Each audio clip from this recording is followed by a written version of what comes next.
everyone, I hope you all are doing well. Today, I wanted to start a series covering some basic crochet techniques.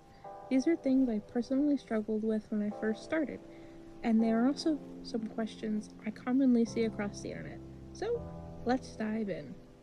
To get started, you will need a crochet hook and a ball of yarn, as well as a measuring tape. I am using Bernat Premium in the color Baby Yellow. I will also be using a 5mm hook, and I will show you where to find the recommended size on the yarn label, which I will show you all now. I have popped up a picture of the label on the screen for you. Most yarn labels have similar information, but not all brands put it in the same place, so let's go through it. First, you'll see the weight of the yarn. This ball is 7 ounces, or 198 grams. You also see the yardage listed here. Right above that, it shows the type of yarn. For this one, it's acrylic, which is a great option for beginners since it's affordable and easy to work with and comes in multiple colors. In the middle square, you'll see the recommended knitting needle size, and on the far right, there's the crochet hook size. In this case, both the knitting needle and the crochet hook sizes are listed as 5mm, and that is the size we will be using for our swatch. Alright, now let's get started with the swatch.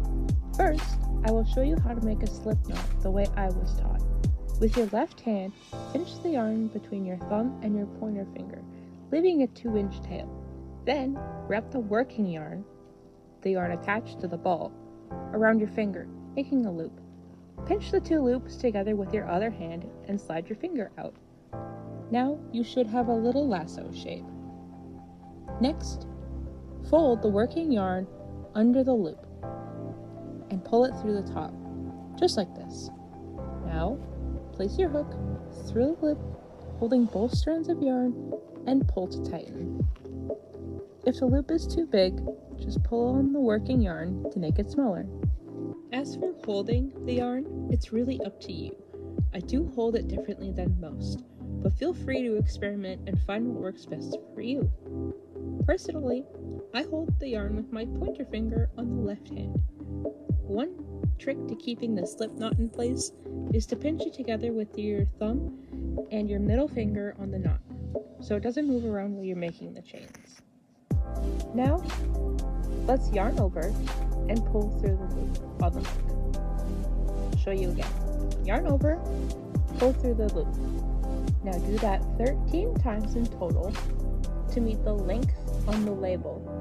It should look a little like this, and yes, it might twist, and that's totally normal.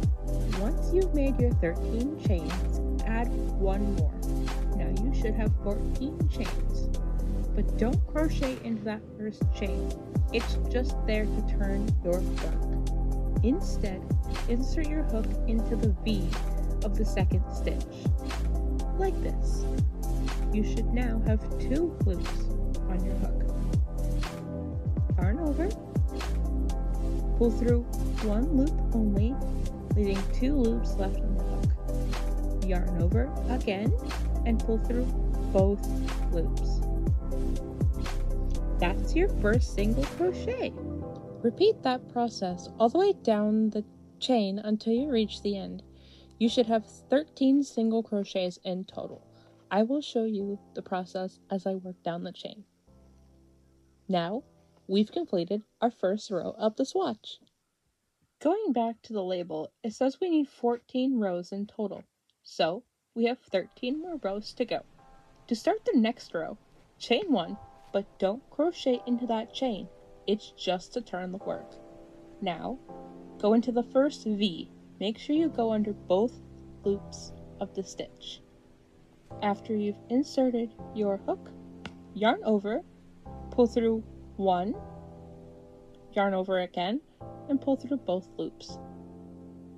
Again, insert your hook, yarn over, pull through 1, yarn over, pull through 2.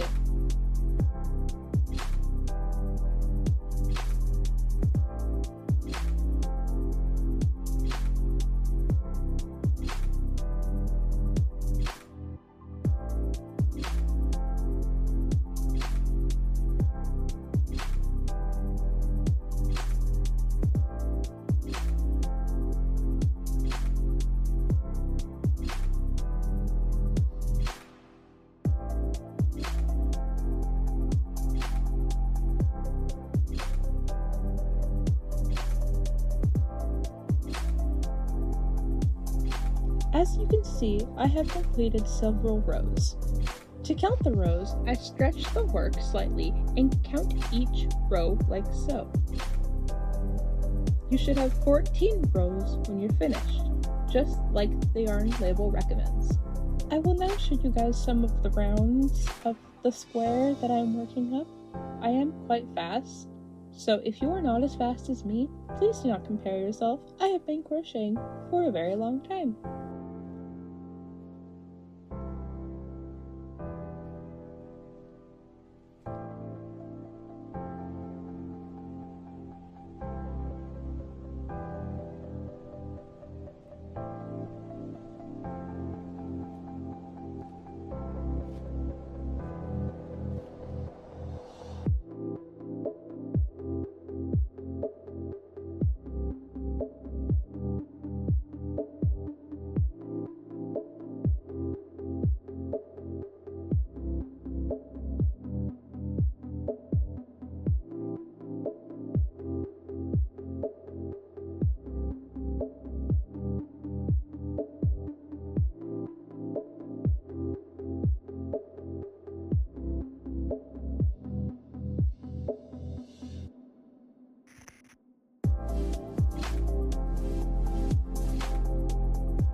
This is what the final square ends up looking like.